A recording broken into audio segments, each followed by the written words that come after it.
Your kids can eat once they get home, my mom said, tossing them napkins as my sisters. A single text message arrived, shattering a decade of silent hurt. It wasn't an apology for my son's forgotten birthday, just a bill. For a wedding I was suddenly expected to fund. I was Adam, 35, living in Denver with my son, Leo. He just turned 10, and honestly, I wish I could say it was a happy day. I wish we'd celebrated with a long, noisy table full of family, but that year, his birthday was the final nail. For most of my life, I played the understanding one. You know the type, no fuss, forgives without apology, the one left off the group chat but still RSVPs to the reunion. That was me for years. I convinced myself keeping the peace was better. If I kept showing up, they'd eventually notice, eventually include me. I just had to wait.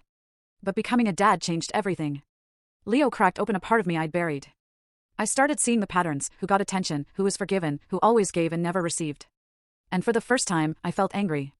Not explosive, yelling into a pillow angry, but a slow burn. A tired rage that just simmers until one day you realize you're the only one left in the kitchen, and the fire alarm's been blaring for hours. My sister, Chloe, is the golden child. Always has been. She's 3 years younger, recently engaged, and absolutely the type to describe herself as an Amalfi kind of girl on Instagram. I could go on about her drama, the time she took our parents' car to Lollapalooza and lied about it being stolen, the mysteriously lost tuition money that reappeared as a designer bag. Let's just say she was the sibling you learn not to compete with because the game was rigged. She'd throw tantrums at brunch if her mimosa wasn't perfect. But our mom? She saw a radiant young woman full of spark and ambition, someone who deserved the world. And me? I was just the guy who worked from home and should try harder to make time for family. It had been this way since childhood. Chloe skipped chores, I got blamed. She lied, I got lectured. I'd save my allowance for mom's birthday, and Chloe would wrap a closet candle, still getting a kiss and you know me so well. I thought adulthood would change it. Spoiler, it didn't. I used to bring Leo to family barbecues, but it became soul-crushing watching him try to connect with people who barely looked up from their phones. Mom would pinch his cheeks like he was a toddler, then fawn over Chloe's dog like it had cured cancer. Chloe's fiancé, Noah, once asked Leo if he still watched cartoons with the tone someone uses for asking if you still wet the bed. Leo was 8. I stopped going after that. Even with all this, I still believed, stupidly, that things would be different for Leo's 10th birthday.